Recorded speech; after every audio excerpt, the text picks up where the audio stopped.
Well, my second video. Right now it's the morning, and while I'm recording right now, planning to run today or like jog.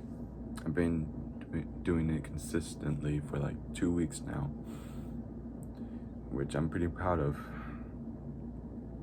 But I just want to say this because my goal today, of course, make a second video, then talk about the Bible by, I'm not sure where, maybe about lust or about what my pastor says today, because I really want to like focus on what my pastors say.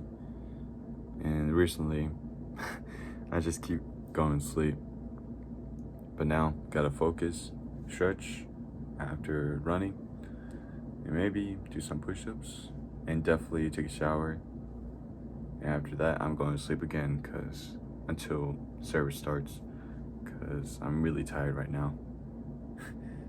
Anyways, see ya. Alright, now I've finished running.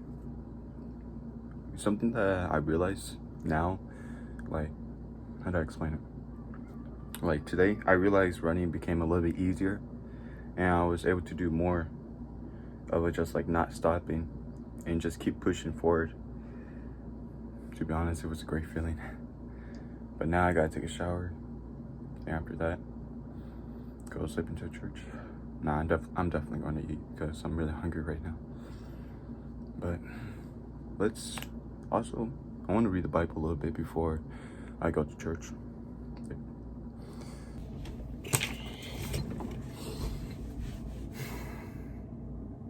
To be honest, today was really eventful. I was able to go to church, not fall asleep. I was able to talk to this old man. His name is Paul, and he wants me to like help him make this shelter or something, like the roof of the shelter. And I talked to another old man in the bathroom, and I opened myself up, like, which been like 3 months since I talked to a stranger and actually wanted to talk. And I talked with him about uploading my first YouTube channel. My first YouTube video, and many thanks. And he liked it, even though he doesn't understand much about YouTube, but he tried to understand, and I was really happy because of that. And also, I wasn't able to fall asleep during when my pastor was like giving us a lesson, which I kind of feel proud of. Today he talked about, what was it? Oh yeah, how to like correctly discipline your children's, and not to traumatize them. Yeah, of course my dad was like sleeping beside me because, you know, he's an old man. He's always tired. He always like be on his phone. But I don't complain because sure. I'm grateful to have a dad that's not always angry at all. That's not mad all the time. Is what I'm trying to say. My mother, yeah, she's the opposite. She always gets mad, but it's alright. She always have her moments, and to be honest, it's kind of my fault because I keep forgetting to wash the dishes and other stuff. Hey, but it's alright. Hopefully I remember next week or tomorrow. Anyways, during the morning before I went to church, I didn't even fall asleep because the whole time I was writing these paper, or like you can call them scripts, for what I want to say about what's it, social anxieties. And for me, I have like, my social anxiety is really bad. When I was like writing this, there are 2 things that I learned. The first one is our responsibility is to be faithful, so we can relax, or so we have to relax. The second, the anxiety keeps us on the sideline. But first, let's talk about the first one I said. Our responsibility is to be faithful, so we have to relax. And what do I mean by being faithful? Well, of course, it means to put all of our trust into God with finance, spiritual, and mental health. But what does that really mean? Well, for me, I think it means about being consistent, which is two things or three things: reliability when no one is watching, and daily commitment. You can also put living out your promises, but I explain that later. Reliability is maintaining your character and commitment even in private places. And daily commitment is being faithful in your daily habits and time with God. You can also, the third reason is living out your promises. Well, living out your promises, it means to be kind, choosing how to act, being a person that others can lean on because they know your word is dependable, and staying true to your commitments, whether to God or to others. But that requires sacrifice, and sacrifice is about choosing to remain faithful, regardless of the inconvenience of the personal price you might have to pay. So, in summary, it means being faithful is the key of getting rid of social anxiety. Being faithful is putting all your trust into God. But how do I be faithful, and what does that really mean? It's about being consistent with reliability, daily commitment, and living out your promises. Living out your promises means to be kind, choosing how to act, being a person that others can lean on, and staying true to your commitment. So be consistent and live out your promises. That will help you to be closer to God. And the second thing I said was anxiety keeps us on the sideline. Well, anxiety can stop us from participating, taking risks, or pursuing opportunities. Instead of being focused, trying to grow, we stay on the sidelines because fear or worry holds us back. How to overcome anxiety? I believe the beginning of overcoming anxiety is to challenge yourself. That involves with communication, like having a small talk with strangers or trying to open yourself up when talking to someone. Try and like earlier what I said in church, when I opened myself up in the bathroom with a stranger and talk about me posting my first video yesterday,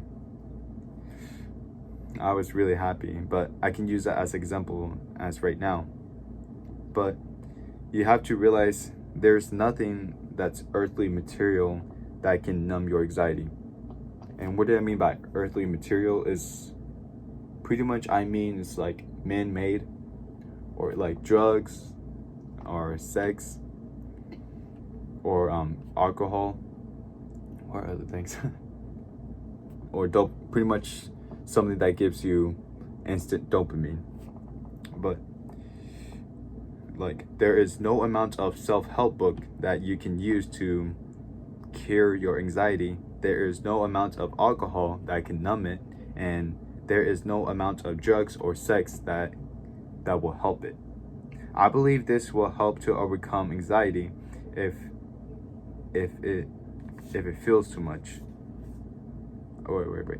I believe this will help to overcome anxiety, and if it feels too much, then you don't love yourself. And why do I say you don't love yourself? Well, if you want to be better, I believe that you have to love yourself first, because how do I explain this? And no, I didn't wrote this on the paper. How to love yourself. When I say to love yourself, is to improve yourself, wanting to take care of your temple, which means your body, and of course being closer to God. If you don't want to be better, then you don't want to take care of yourself. Hopefully that makes sense. But because everyone needs to take care of the temple, which body, to have a fulfilling and spiritual life with God. So, in summary, with the second thing I realized, which is anxiety keeps us on the sideline. Well, okay. If I know a little bit about it, then how do I overcome it? Well, challenge yourself. Realize there is no earthly material that will help you to get rid of anxiety, and taking care of your temple. Taking care of your temple means check on your food, check on the food you eat, how many hours of sleep you get, and your mental health. So those are the two things I realized when I was writing about social anxieties, and that was a lot of information, to be honest. But with that out of the hand, I got two verses I want to talk about.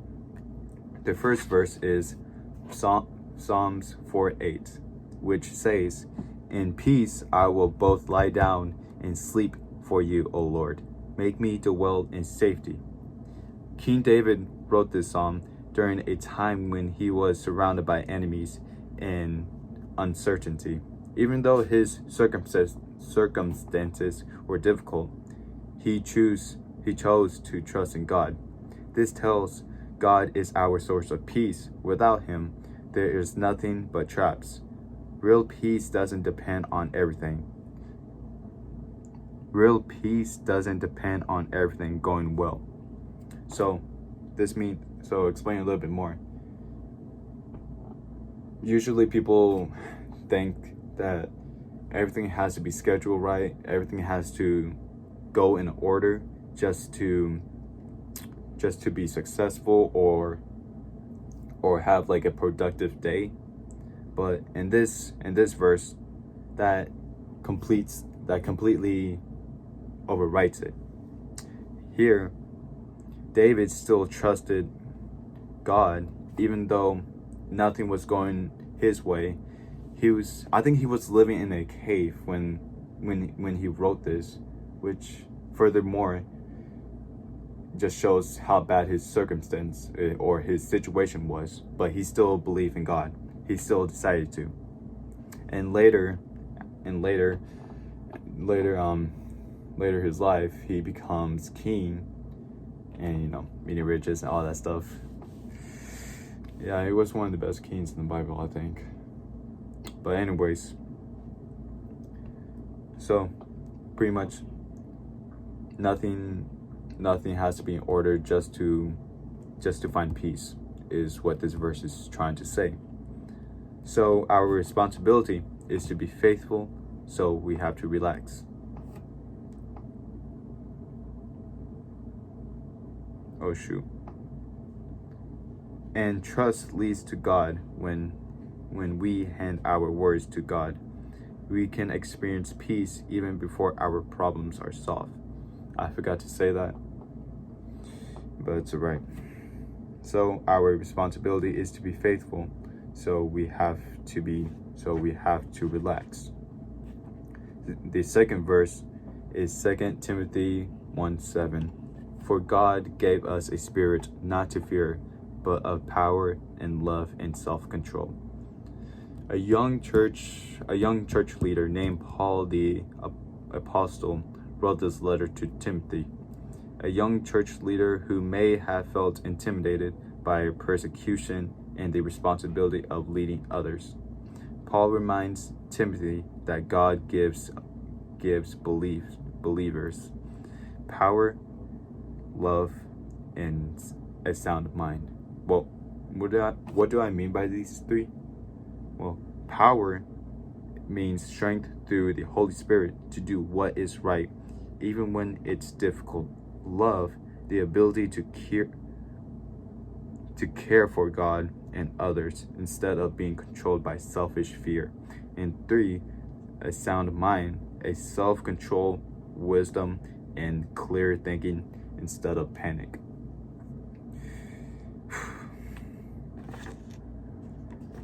That was a lot of information, and it seems like I'm missing a paper. which I can't find. Oh yeah. Oh wow, that's a lot of writing.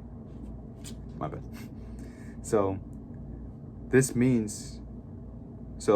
this mean Christians never feels afraid? Well, that's obviously false.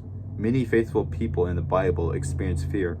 This verse doesn't say you're never feel fear, but it touches that fear doesn't have to control your decisions, because God provides strength, love, and self-control through his spirit.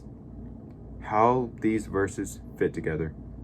Well, Psalms 4:8 focus on the sorry, my handwriting's bad. Focus on the peace God gives, allowing us to rest because he is protecting us. 2 Timothy 1:7 focus on the strength God gives, enabling us to face challenges with courage instead of being ruled by fear. When you feel anxious, you should apply this. First, pray honestly to God about what's worrying you. Second, remember that God is with you and cares for you. And three, do the next right thing instead of letting fear stop you.